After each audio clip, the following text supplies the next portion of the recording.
रामकृष्ण हरी मंडळी श्री स्वामी समर्थ। हिंदू नववर्षाची सुरुवात गुढीपाडव्यापासून होते। विशेषतः महाराष्ट्रामध्ये गुढीपाडव्याच्या सणाचा मोठा उत्साह पाहायला मिळतो। गुढी म्हणजे विजय पताका। गुढीपाडव्याच्या दिवशी मांगल्याचं प्रतीक म्हणून घरोघरी गुढी उभारण्याची परंपरा आहे। घराबाहेर रांगोळ्या काढणे, घर सजवण्याची परंपरा आहे। हिंदू दिनदर्शिकेनुसार गुढीपाडवा हा 3.5 शुभ मुहूर्तांपैकी एक मुहूर्त मानला जातो। यंदा हा सण रविवारी 30 मार्च रोजी साजरा होणार आहे। हा दिवस नवीन वर्षाची सुरुवात देखील मानला जातो, त्यामुळे गुढीपाडवा हा सण अत्यंत महत्त्वाचा मानला जातो। आजच्या व्हिडिओमध्ये आपण गुढीपाडव्याला गुढी कशी उभारावी, गुढीला साडी कशी नेसवावी, गुढीची पूजा कशी करावी, यासोबतच शुभ मुहूर्त काय आहे, गुढी का उभारतात, कडुलिंबाचा पाला का खातात, नैवेद्य काय दाखवावा, अशी बरीचशी माहिती तुम्हाला या व्हिडिओतून मिळणार आहे। त्यासाठी व्हिडिओ शेवटपर्यंत अवश्य पहा। चॅनलवर नवीन असाल तर नक्की सबस्क्राइब करा, जास्तीत जास्त लोकांपर्यंत शेअर करा। यंदा चैत्र महिन्यातील प्रतिपदा तिथी 29 मार्च रोजी संध्याकाळी 4:27 सुरू होणार असून ती 30 मार्च दुपारी 12:49 असेल। अशा परिस्थितीमध्ये उदय तिथीनुसार 30 मार्च रोजी गुढीपाडवा हा सण साजरा केला जाईल। हिंदू दिनदर्शिकेनुसार गुढीपाडव्याचा शुभ मुहूर्त 30 मार्च रोजी सकाळी 4:41 पासून ते सकाळी 5:27 आहे। अभिजित मुहूर्त दुपारी 12:01 पासून ते दुपारी 12:50 असेल। विजय मुहूर्त दुपारी 2:30 पासून ते दुपारी 3:19 असेल। गोधुली मुहूर्त संध्याकाळी 6:37 पासून ते 7 वाजेपर्यंत असेल। गुढीपाडवा हा 3.5 मुहूर्तांपैकी असल्याने या दिवशी जरी शुभ मुहूर्तावरती पूजा करता आली नाही तरी तुम्ही संपूर्ण दिवसामध्ये कधीही पूजा करू शकता। गुढी ही सकाळी सूर्योदय झाल्यानंतर आपल्याला लगेचच उभारायची आहे। जास्तीत जास्त 9 वाजायच्या आत आपल्याला गुढी उभारायची आहे। भर दुपारी किंवा 12 वाजता गुढी आपण चुकून देखील उभारायची नाही। गुढीपाडव्याच्या दिवशी सकाळी लवकर उठायचं आहे। अंगाला उटणं आणि सुगंधित तेल लावून अभ्यंग स्नान करावं, त्यानंतर स्वच्छ कपडे परिधान करावे, दाराला आंब्याच्या पानांचं तोरण लावावं। सूर्योदयानंतर लगेचच आपल्याला गुढी उभारायची आहे। त्या अगोदर आपली जी देवपूजा आहे ती देखील करून घ्यायची आहे। उंबरठ्यावरती हळदीचं लेपन आपल्याला करायचं आहे। गुढीपाडव्याच्या दिवशी सोने खरेदी करण्याला देखील अनन्यसाधारण असं महत्त्व आहे। सोन्यासोबतच वाहन, वास्तू खरेदी करणं देखील अत्यंत शुभ मानलं जातं। कोणत्याही नवीन व्यवसायाची सुरुवात किंवा कोणतेही गुंतवणूक करण्यासाठी हा काळ देखील अत्यंत उत्तम मानला जातो। गुढी उभारण्यासाठी आपल्याला काय काय साहित्य लागते पाहूया। गुढी उभारण्यासाठी आपल्याला गुढीसाठी एक हार तयार करायचा आहे। या दिवशी झेंडूंच्या फुलांचा आणि आंब्यांच्या पानाचा जास्तीत जास्त वापर करायचा, त्यामुळे आपल्या घरामध्ये सुख आणि समृद्धी त्यासोबतच कडुलिंबाचा पाला देखील आपल्याला लागणार आहे आणि आंब्याचा एक ढाळा देखील लागणार आहे। बरेच जण गुढीला आंब्याचा ढाळा बांधत नाहीत, परंतु शक्यतो आंब्याचा ढाळा बांधावा, त्यामुळे आपल्या घरामध्ये समृद्धी येते। यासोबतच आपल्याला गुढी बांधण्यासाठी असा लाल पिवळा धागा घ्यायचा आहे। शक्यतो सुतळीचा वापर करू नये, कारण की गुढी उभारण्यासाठी सुतळी वापरली जात नाही। तुम्ही असा धागा घ्या किंवा इतर एखादा धागा घेऊ शकता। नैवेद्यामध्ये आपल्याला कडुलिंबाची पाने, भिजवलेली डाळ आणि गूळ घ्यायचा आहे। अक्षता घ्यायची आहे। पान सुपारी आपल्याला गणपतीची पूजा करण्यासाठी घ्यायची आहे। कापसाचं वस्त्र, गुळ खोबऱ्याचा नैवेद्य, हळदी कुंकू, ओलं कुंकू, स्वच्छ पाणी घ्यायचं आहे, निरांजन घ्यायचं आहे।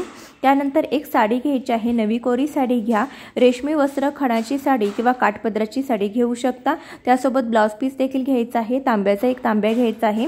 तांब्याच्या तांब्याऐवजी तुम्ही चांदीचा किंवा पितळेचा तांब्या घेऊ शकता। जर नसेलच तर स्टीलचा एखादा तांब्या किंवा ग्लास देखील ठेवू शकता। याशिवाय आपल्याला साखरेच्या गाठी लागणार आहेत, तर एवढं साहित्य आपल्याला पूजेसाठी लागणार आहे। गुढीपाडव्याच्या आदल्या दिवशीच आपल्याला आपलं घर जे आहे तर ते पूर्णपणे स्वच्छ करून घ्यायचे आहे। सणाच्या अगोदरच आपल्या घराची संपूर्ण साफसफाई आपल्याला करून घ्यायची आहे। घरातील जाळजळमट असो तर ती देखील आपल्याला काढून घ्यायची आहेत। अडगळ देखील आपल्याला साफ करायचे आहे, त्यामुळे आपल्या घरातील नकारात्मकता जी आहे तर ते दूर होते आणि नवीन वर्ष आपल्यासाठी समृद्धीचं येतं। साडी नेसवण्यासाठी अशा प्रकारे साडीच्या आपण निळ्या करून घेतलेल्या आहे।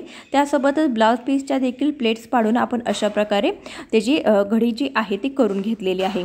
आता बघा, एकटीने जर आपल्याला गुढी उभारायची म्हटलं किंवा कोणी जर मदतीला नसेल तर आपण अशा प्रकारे खाली साडी ठेवू शकता। त्यानंतर साडीच्या खाली आपल्याला काठी घालायची आहे आणि त्यावरती एक ब्लाउज पीस आहे तर त्याची देखील अशा प्रकारे प्लेट्स पाडून घेतलेले आहेत। त्यानंतर गुढी नेहमी उभारताना अशा प्रकारे वरची बाजू जी आहे साडीची ती थोडीशी आपल्याला दुमडून घ्यायची आहे, म्हणजे जे काठ आहे तर ते दुमडून घ्यायचे। असं केल्याने आपली जी गुढी आहे तर ती खाली निसरत नाही। आणि तर बऱ्याच वेळा काय होतं, आपण जी गुढी आहे तर ती काठीला बांधल्यानंतर गुढी खाली निसरते। त्यासाठी अशा प्रकारे तुम्हाला जी साडी आहे तर ती काठीला व्यवस्थित दुमडून घ्यायची आहे आणि तुम्ही धाग्याच्या मदतीने ही जी साडी आहे तर ती काठीला घट्टसर अशी बांधून घ्यायची आहे। पहिल्यांदा आपण फक्त साडी आणि ब्लाउज पीस बांधून घेणार आहोत, म्हणजे आपली जी साडी आहे तर ती अतिशय घट्टसर बांधते। गुढीला साडी नेसवताना ती साडी कधीही धुतलेली किंवा वापरलेली घ्यायची नाही किंवा इतरांनी आपल्याला दिलेली साडी घ्यायची नाही। अगदी कमी पैशाची का होईना ती आपली नवी आणि स्वतःची साडी घ्यावी। त्यानंतर बघा, अशा प्रकारे आपण ज्या प्लेट्स आहेत तर त्या व्यवस्थित करून घेतलेल्या आहेत। त्यानंतर आंब्याचा पाला आणि जो लिंबाचा ढाळा आहे तर तो देखील आपण बांधून घेऊया। त्यासाठी देखील मी इथे एका धाग्याचा वापर केलेला आहे। फक्त सुतळी सोडून आपण इतर जे धागे असतात तर त्याचा तुम्ही वापर करू शकता।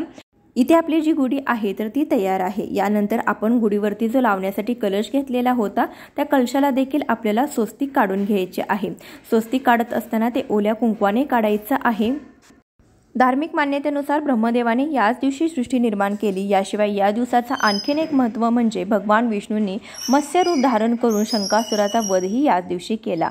त्यामुळे भगवान विष्णूंचा मत्स्यरूपी जन्माचा दिवस देखील हाच मानला जातो। रामायणानुसार याच दिवशी म्हणजे चैत्र शुद्ध प्रतिपदेलाच प्रभू श्री रामचंद्रांनी वालीचा वध केला होता। वालीचा वध करून रामचंद्रांनी जनतेला त्याच्या जाचातून मुक्त केलं होतं। त्याचा विजयोत्सव म्हणून देखील हा दिवस साजरा केला जातो। त्यासोबतच रामचंद्रांनी वालीचा वध केला असुरी शक्तीवर देवी शक्तींनी मिळवलेल्या विजयाचं प्रतीक म्हणून देखील घरोघरी गुढी उभारली जाते। विशेष म्हणजे याच दिवशी प्रभू श्री रामचंद्राचा 14 वर्षाचा वनवास देखील संपल्याने या दिवशी आनंद उत्सव साजरा केला जातो। स्वस्तिक हे चिन्ह काढल्यानंतर बाजूला 2-2 दांड्या देखील मारायच्या आहेत। बाजूला रेषा वळत असताना त्या नेहमी खालून वरती वाढा, म्हणजे आपली जी प्रगती आहे तर ती वरवर होत असते। त्यानंतर स्वस्तिकमध्ये 4 बिंदू देखील द्यायचे आहेत। त्यानंतर गुढीला आपण हार आणि साखरेच्या गाठी ज्या आहेत तर त्या घालून घेतलेले आहेत। त्यानंतर आपण तांब्याचा कलश जो आहे तर तो उलटा आपल्याला इथे लावायचा आहे। त्यानंतर ही जी गुढी आहे तर ती आपण बाहेर लावणार आहोत। या दिवशी गुढी आपल्याला मुख्य प्रवेशद्वाराच्या उजव्या बाजूला उभारायची आहे। बरेच जण आपल्या अंगणामध्ये ही गुढी उभारतात, ज्यांना जशी जागा आहे त्याप्रमाणे तुम्ही गुढी उभारू शकता। गुढीची जी काठी आहे ती शक्यतो उंच असावी, कारण की हे विजयाचं प्रतीक म्हणून देखील आपण उभारत असतो। गुढी आपल्याला दारासमोर उभारायची आहे। तुम्ही गच्चीमध्ये, गॅलरीमध्ये किंवा तुम्ही छतावरती देखील गुढी उभारू शकता। ज्या ठिकाणी गुढी उभारणार आहे ती जागा स्वच्छ करून घ्यायची। दारामध्ये छानशी रांगोळी काढून घ्यायची आहे। त्यावरती तुम्ही पाट किंवा चौरंग मांडायचा आहे। गुढी ही शक्यतो पाटावरतीच उभारावी। त्यानंतर सर्वात आधी आपण दीप प्रज्वलन करून घेणार आहोत। तर दिवा प्रज्वलित करण्यासाठी आपल्याला थोडेशा अक्षता टाकायचे आहे। त्यावरती हळदी कुंकू व्हायचं आहे। त्यावरती निरांजन ठेवायचं आहे। निरांजन देखील प्रज्वलित करून घ्यायचं। त्यानंतर दिव्याला देखील हळदी कुंकू, अक्षता, फूल वाहून घ्यायचं आहे। अशी आपण दिव्याची पूजा करून घ्यायची आहे। त्यानंतर गणेश पूजन आपल्याला करायचं आहे। त्यासाठी 2 विड्याची पाने घेतलेली आहेत। त्यावरती अक्षता व्हायच्या आहेत। अक्षतावरती हळदी कुंकू व्हायचं आहे। त्यावरती गणेश स्वरूप आपल्याला एक सुपारीची स्थापना करायची आहे। गणपती बाप्पांना हळदी कुंकू व्हायचं आहे। त्यानंतर आपल्याला कापसाचं वस्त्र व्हायचं आहे। लाल फूल व्हायचं आहे। ओम श्री गणेशाय नमः या मंत्राचा जप करायचा आहे।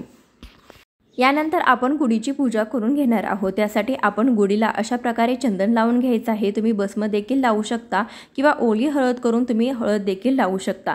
इथे मी 5 ठिकाणी आपल्याला चंदनाची बोटे उठवून घ्यायची आहे। त्यानंतर त्यावरती हळदी कुंकू देखील आपल्याला लावून घ्यायचं आहे। गुढी म्हणजे विजय आणि समृद्धीचं प्रतीक मानलं जातं। त्यामुळे घराच्या दारामध्ये गुढी उभारून सकारात्मकता आणि समृद्धी आकर्षित केली जाते। गुढीवरती ठेवलेला कलश म्हणजे यशाचं प्रतीक आहे। आपण जो फुलाचा हार लावतो तर तो मांगल्याचं प्रतीक आहे। जे कडुलिंब आपण त्यामध्ये बांधतो तर ते आरोग्याचं प्रतीक आहे। साखरेच्या गाठी ही माधुर्याचं प्रतीक आहे आणि जरीची साडी म्हणजे वैभवाचं प्रतीक आहे। आपण जी काठी उभारतो तर ती सामर्थ्याचं प्रतीक आहे। हळदी कुंकू सौभाग्याचं प्रतीक आहे। श्रीफळ म्हणजे सिद्धीचं प्रतीक आहे। अशी ही गुढी आपल्यासाठी सुख आणि समृद्धी घेऊन येते। गुढीला देखील हळदी कुंकू, अक्षता, पुष्प वाहून घ्यायचं आहे। त्यानंतर त्यानंतर पाण्याने भरीव चौकोनी मंडळ करून त्यावरती नैवेद्य दाखवायचा आहे। नैवेद्यामध्ये इथे कडुलिंबाची पाने, भिजवलेली डाळ आणि गूळ घेतलेला आहे। तर हे आपण सकाळ सकाळी गुढी उभारताना नैवेद्य दाखवायचा आहे। त्यानंतर घरातील प्रत्येक व्यक्तीने ही जी कडुलिंबाची पाने, डाळ, गूळ आहे तर ते गुढीला आपण वाहायचं आहे आणि त्यानंतरच आपण जी सर्वजण मिळून हा जो नैवेद्य आहे तर तो प्रसाद म्हणून ग्रहण करायचा आहे।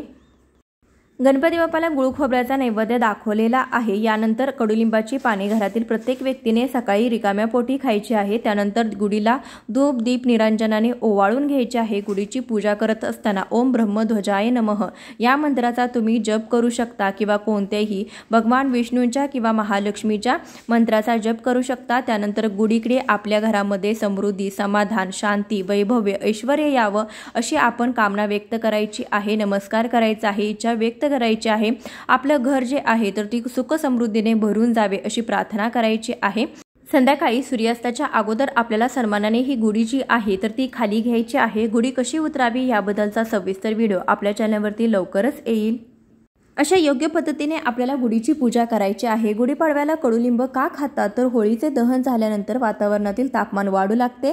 या वातावरणातील बदलांमुळे काजच्यासारखे आजार, त्वचेचे विकार, पोटाचे विकार, सर्दी, खोकला आदी आजार वाढण्याची शक्यता असते। त्यामुळे अशा वातावरणात शरीराची रोगप्रतिकारक क्षमता वाढवण्यासाठी आणि शरीराचे आरोग्य चांगले राहण्यासाठी नवीन वर्षाच्या सुरुवातीलाच कडुलिंबाचे सेवन केले जाते। गुढीपाडव्याच्या दिवशी कडुलिंब आणि गूळ खाण्याची प्रथा जुन्या काळापासून चालत आलेली आहे। यामागे काहीतरी कारण आहे, ते म्हणजे या काळामध्ये हवामानात बदल होतो आणि हा बदल अनेक आजारांसोबत घेऊन येतो। कडुलिंब आणि गुळात अनेक आरोग्यदायी गुणधर्म आहेत जे शरीराच्या आरोग्यासाठी आणि सौंदर्यासाठी खूप फायदेशीर ठरतात। गुढीपाडव्याला कडुलिंब पाला खाण्यामागे पारंपरिक कारणासोबत काही वैद्यकीय कारणे देखील आहेत। कडुलिंबाचा पाला चवीला कडू असला तरी शरीरासाठी अनेक प्रकारे फायदेशीर ठरतो। गुळासोबत कडुलिंबाचा पाला खाल्ल्याने शरीरातील हानिकारक घटक बाहेर काढले जातात। ही वनस्पती मानवी शरीरासाठी अत्यंत उपयुक्त असल्याचे शास्त्रात नमूद करण्यात आले आहे। कडुलिंबाची पाला खाल्ल्याने रोगप्रतिकारक शक्ती वाढण्यास मदत होते। तसेच वाढत्या उष्णतेपासून कडुलिंबाचा पाला संरक्षण करतो। वाढत्या उष्णतेमुळे त्वचा रोगाचे प्रमाण अधिक असते। तसेच त्वचाला खाज सुटणे, पुरळ येणे यासारख्या समस्या उन्हाळ्यामध्ये डोकं वर काढतात। त्यामुळे गुढीपाडव्याच्या दिवशी अंघोळीच्या पाण्यात कडुलिंबाची पाने टाकली जातात।